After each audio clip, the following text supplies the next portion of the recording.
आज जब पूरा विश्व कोरोना महामारी का मुकाबला कर रहा है तो योग उम्मीद की एक किरण भी बना हुआ है। 2 वर्ष से दुनिया भर के देशों में और भारत में भले ही बड़ा सार्वजनिक कार्यक्रम आयोजित नहीं हुआ हो, लेकिन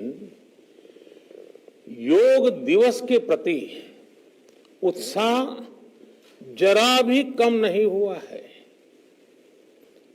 कोरोना के बावजूद इस बार की योग दिवस की थीम योगा फॉर वेलनेस ने करोड़ों लोगों में योग के प्रति उत्साह को और भी बढ़ाया है। मैं आज योग दिवस पर ये कामना करता हूं कि हर देश, हर समाज और हर व्यक्ति स्वस्थ हो। सब एक साथ मिलकर एक दूसरे की ताकत बने। साथियों, हमारे ऋषियों मुनियों ने योग के लिए समत्वम योग उच्यते ये परिभाषा दी थी। उन्होंने सुख दुख में समान रहने, संयम को एक तरह से योग का पैरामीटर बनाया था। आज इस वैश्विक त्रासदी में योग ने इसे साबित करके दिखाया है। कोरोना के इन 1.5 वर्षों में भारत समेत कितने ही देशों ने बड़े संकट का सामना किया है। साथियों, दुनिया के अधिकांश देशों के लिए योग दिवस को उनका सदियों पुराना सांस्कृतिक पर्व नहीं है। इस मुश्किल समय में, इतनी परेशानी में लोग इसे आसानी से भूल सकते थे, इसकी उपेक्षा कर सकते थे, लेकिन इसके विपरीत लोगों में योग का उत्साह और बढ़ा है, योग से प्रेम बढ़ा है। पिछले 1.5 सालों में दुनिया के कोने कोने में लाखों नए योग साधक बने हैं। योग का जो पहला पर्याय संयम और अनुशासन को कहा गया है, सब उसे अपने जीवन में उतारने का प्रयास भी कर रहे हैं। साथियों, जब कोरोना के अदृश्य वायरस से और इस अदृश्य वायरस ने दुनिया में जब दस्तक दी थी, तब कोई भी देश साधनों से, सामर्थ्य से और मानसिक अवस्था से इसके लिए तैयार नहीं था। हम सभी ने देखा है कि ऐसे कठिन समय में योग आत्मबल का एक बड़ा माध्यम बना। योग ने लोगों में ये भरोसा बढ़ाया कि हम इस बीमारी से लड़ सकते हैं।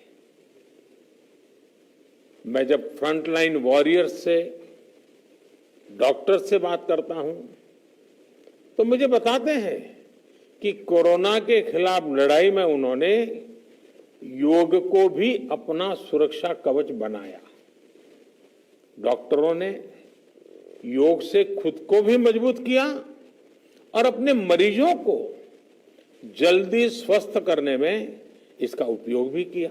और आज अस्पतालों से ऐसी कितनी तस्वीरें आती हैं जहां डॉक्टर्स, नर्सेस मरीजों को योग सिखा रहे हैं, तो कहीं मरीज अपना अनुभव साझा कर रहे हैं। प्राणायाम, अनुलोम विलोम जैसी ब्रीथिंग एक्सरसाइज हमारे रेस्पिरेटरी सिस्टम को कितनी ताकत मिलती है, ये भी दुनिया के विशेषज्ञ खुद बता रहे हैं। साथियों, महान तमिल संत श्री तिरुवल्लुवर जी ने कहा, नोई नाडी नोई मुद्दल नाडी हदु तनिकुम वायनाड़ी वाय पच्चयल, अर्थात अगर कोई बीमारी है तो उसे डायग्नाइज करो, उसकी जड़ तक जाओ, बीमारी की वजह क्या है ये पता करो, फिर उसका इलाज सुनिश्चित करो। योग यही रास्ता दिखाता है। आज मेडिकल साइंस भी उपचार के साथ साथ हीलिंग पर भी उतना ही बल देता है, और योग हीलिंग प्रोसेस में उपकारक है। मुझे संतोष है कि आज योग के इस पहलू पर दुनिया भर में के विशेषज्ञ अनेक प्रकार के साइंटिफिक रिसर्च भी कर रहे हैं, उस पर काम कर रहे हैं। साथियों, कोरोना काल में योग से हमारे शरीर को होने वाले फायदों पर, हमारी इम्यूनिटी पर पड़ने वाले सकारात्मक प्रभावों पर कई स्टडीज हो रही है। आजकल हम देखते हैं कई स्कूलों में ऑनलाइन क्लासेस की शुरुआत में 10-15 मिनट बच्चों को योग प्राणायाम कराया जा रहा है। ये कोरोना से मुकाबले के लिए भी बच्चों की शारीरिक रूप में तैयारी कर रहा है। साथियों, भारत के ऋषियों ने हमें सिखाया है, व्यायामात लभते स्वास्थ्यम, दीर्घ आयुषम बलम सुखम, आरोग्यम परमम भाग्यम, स्वास्थ्यम सर्वार्थ साधनम। अर्थात योग व्यायाम से हमें अच्छा स्वास्थ्य मिलता है, सामर्थ्य मिलता है और लंबा सुखी जीवन मिलता है। हमारे लिए स्वास्थ्य ही सबसे बड़ा भाग्य है, और अच्छा स्वास्थ्य ही सभी सफलताओं का माध्यम है। भारत के ऋषियों ने, भारत ने जब भी स्वास्थ्य की बात की है तो इसका मतलब केवल शारीरिक स्वास्थ्य नहीं रहा है। इसलिए योग में फिजिकल हेल्थ के साथ साथ मेंटल हेल्थ पर इतना जोर दिया गया है।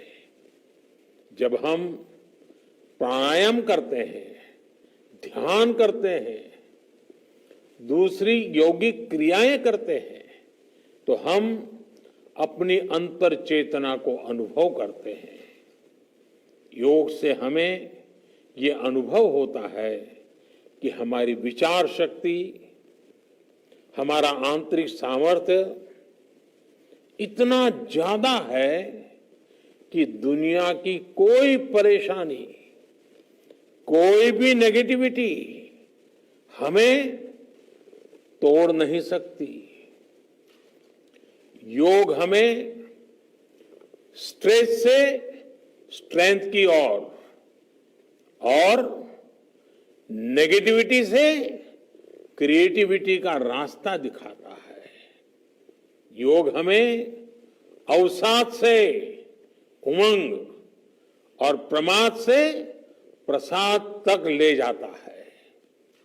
Friends, yoga tells us that so many problems might be out there, but we have infinite solutions within ourselves.